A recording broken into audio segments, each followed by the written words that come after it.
When you think of electric vehicles, EVs, what comes to mind first? Probably luxury, right? High-end tech, maybe for people with a lot of cash. Yeah, that's the common perception in many places. Okay, so now imagine a place where nearly half of all new cars sold last year were electric. And the drivers, they're saying they bought them because, well, because they're poor. It sounds backwards, doesn't it? It completely does. That idea, from the research we did, it just grabbed me. It flips the whole EV narrative upside down. But that's exactly what you hear from people like Lu Yanfeng and Sun Jingguo in Guangzhou, China.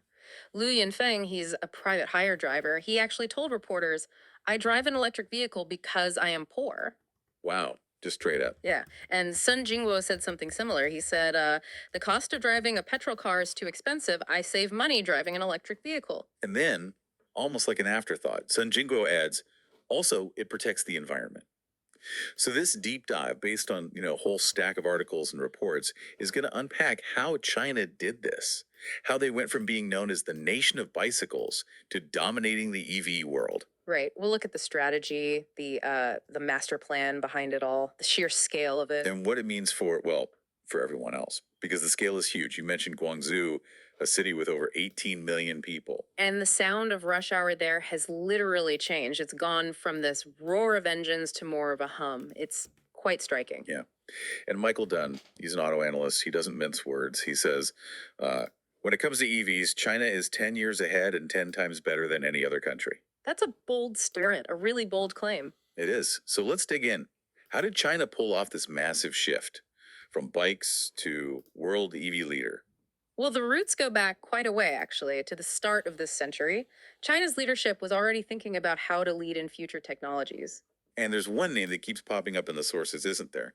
Wan Gang, often called the architect of this whole thing. That's right. He was German trained, an engineer, and he became China's Minister of Trade and Science back in 2007. And his thinking, according to the articles, was basically China's the biggest car market. Yeah, but look around Beijing, Shanghai. It's all foreign brands. Volkswagen, Toyota, GM. Exactly. Chinese car brands at that time, they just couldn't really compete on quality or, prestige with the established giants from Europe, the US, Japan. Those companies had decades of a head start. Brand loyalty. So Wan Gang's big idea was, let's not try to beat them at their own game. Let's change the game completely. Precisely. He decided to change the game and flip the script by moving to electrics. It was a strategic pivot. A huge gamble, though, surely. Saying, okay, we can't win the petrol car race, so we're inventing a new race. Must have some skeptics